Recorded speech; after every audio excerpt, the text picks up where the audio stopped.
사자성어로 배우는 역사, 중국 최고 미인, 양귀비의 죽음이 서려있는 고달픈 미인의 삶, 가인방명.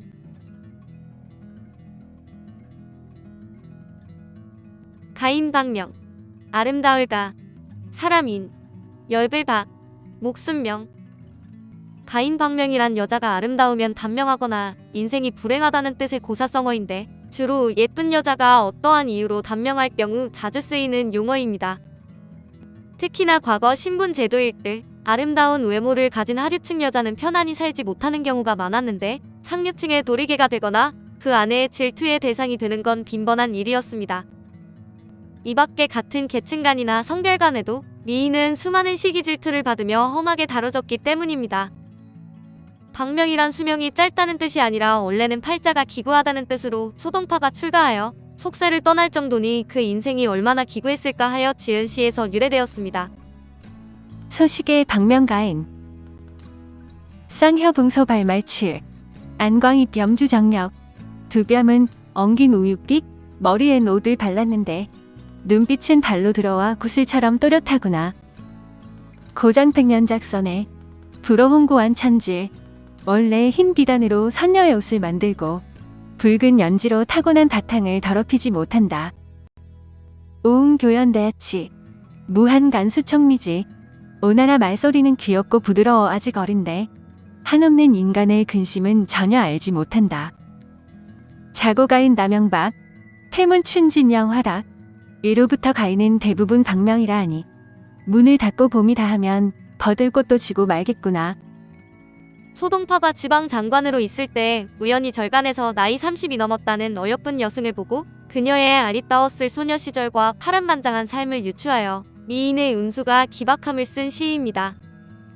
요즘 이 말은 미인 단명의 뜻으로 많이 쓰이고 있지만 방명은 수명의 짧음만을 가리키는 것은 아니라 시에도 보이는 것 같이 무언가 순탄치 못하고 불행해지기 쉽다는 것이 원래의 뜻입니다. 수명의 장단과는 관계없이 평탄치 못한 인생 행로를 가리킨 말이라고 보아야 되는데 동양 최고의 미인으로 알려진 양귀비가 무참하게 죽은 것을 가인방명의 대표적인 사례로 꼽습니다. 100% 관련이 있는 것은 아니지만 과거 어르신들은 자녀들에게 성인이 되기 전 본명 전에 개똥이 같은 천한 이름을 일부러 아명으로 지어주곤 했습니다. 그 이유가 이름마저 아름다우면 귀신들이 이에 심술을 부려 가인방명이 실제로 이루어져서 장수하기 힘든 건 물론 기구하게 살아간다고 생각했기 때문입니다.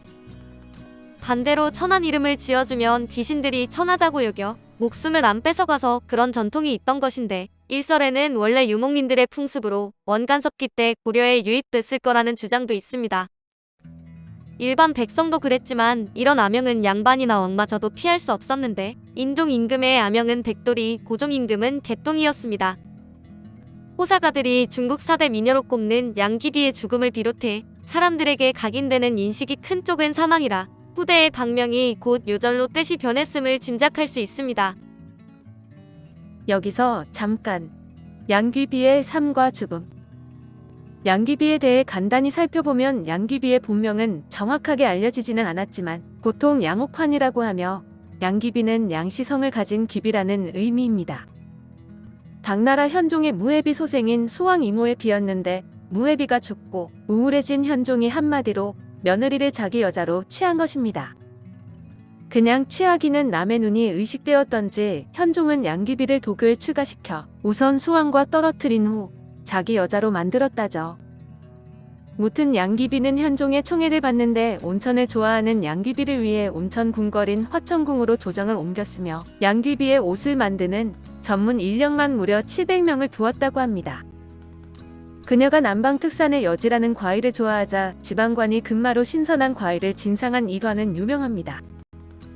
게다가 현종은 틈만 나면 양귀비를 데리고 가서 달을 보는 놀이를 즐겼는데 이 놀이는 당나라 민간에도 널리 퍼져 오늘날 중국 중추절의 달보기 풍습이 되었다고 합니다. 현종의 양귀비에 대한 총애는 그녀에게만 그치지 않아 세상을 떠난 양귀비의 부모에게 제국공과 양국 부인이란 시호를 추증했고 양귀비의 새언니를 한국회국 진국 부인에 봉했습니다. 세국 부인은 해마다 큰 돈을 하자받고 양귀비를 따라와 황실 잔치에 참여하는 등 황족 이상의 엄청난 대우를 받았고 친척 오빠인 양국충이 재상 자리에 오르는 등 많은 친척들이 고관대작으로 발탁되었습니다. 그러나 현종과 양귀비로 특권을 얻은 세 자매와 양씨 일족은 사람들의 재물을 빼앗고 매관매직을 하는 등 당나라를 좀먹는 세력이 되어버렸습니다. 특히 그 중에서 끝판왕은 양국충으로 양귀비의 뒷배만 믿고 각종 국정농단을 저질렀고, 양귀비와 현종의 눈에 든 절도사 안녹산과 권력을 놓고 서로 반목하여 당나라를 파국으로 몰았습니다. 결국 양국충을 처단한다는 명분으로 안녹산이 대란을 일으켜 군대가 수도 장안까지 쳐들어오자 귀비와 황제 일행은 사천으로 도주했습니다. 그러나 장안의 서쪽 마의역에 이르렀을 때 호위병사들의 양씨 일문에 대한 불만이 폭발해 양국충과 그 자매를 포함한 양씨 일족을 학살하고 양귀비를 처단하지 않으면 움직이지 않겠다고 하게 됩니다.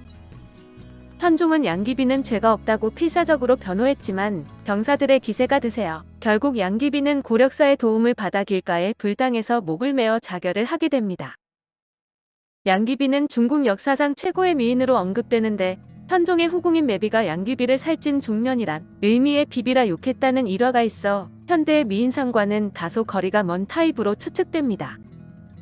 음모가 엄청나게 길어 무릎까지 닿았는데 소변을 보려면 궁녀들이 젓가락으로 음모를 들어주었고 야사지만 겨드랑이 냄새가 심했다고 합니다. 곁에 있던 시종이 솜으로 코를 막고 다닐 정도라 양귀비는 항상 향이 나는 주머니를 옆구리에 끼고 다녔지만 현종은 축농증이 있어 양귀비의 암내를 몰랐다고 하네요. 이 정도면 천생연분이죠? 다시 이야기로 돌아오면 가인방명은 팔방미인처럼 아름다움이 아니라 재주를 뜻하는 쓰임새라는 말도 있는데, 시기 이하처럼 평생 쓸 재주를 미리 당겨 써 요절한 천재라는 의미로 쓰입니다. 아름다움을 뜻하는 한자로 미가 가보다 더 많이 쓰이기에 미인방명이라고도 하는데, 예능에서는 발음이 유사한 말장난으로 미인방멸로 바꿔서 부르기도 하죠. 그럼 마지막으로 가인방명이 사용되는 예문들을 살펴보도록 하겠습니다. 중국 역사를 살펴봤을 때 이쪽 여성들의 미모가 출중한 것은 이상한 것이 아니다. 중국 4대 미인 가운데 하나인 양귀비의 고향이 샨시성화인이고, 역시 4대 미인 가운데 하나인 초선의 고향도 성은 다르지만 거리상 그다지 멀지 않은 산시성이라는 점을 생각하면 이곳의 여성들이 아름다운 것은 역사적 근원이 있다. 하지만 가인방명이라는 성어를 증명하듯 이곳 출신의 미녀들도 항상 슬픈 운명을 품고 있었다. 또 이 성어와 더불어 같이 따라다니는 경국지색도 그다지 그른 말이 아니라고 중국 역사는 증명한다. 오마이뉴스. 한 여성이 무책임한 한 남성에게 그의 일생을 희생당하고 보면 이러나 저러나 고생과 고민 속에서 영영 헤어나지 못하는 불행한 신세가 되고 많은 일은 고금을 통하여 그 신뢰가 허다한 바이다. 나의 어머니도 가인방명으로 태어나 과도기에 희생된 여성의 한 사람인 것이다. 김기창 침묵과 함께, 예술과 함께. 오늘 사자성어로 배우는 역사는 중국 최고 미인 양귀비의 죽음이 서려있는 고달픈 미인의 삶 가인방명이었습니다.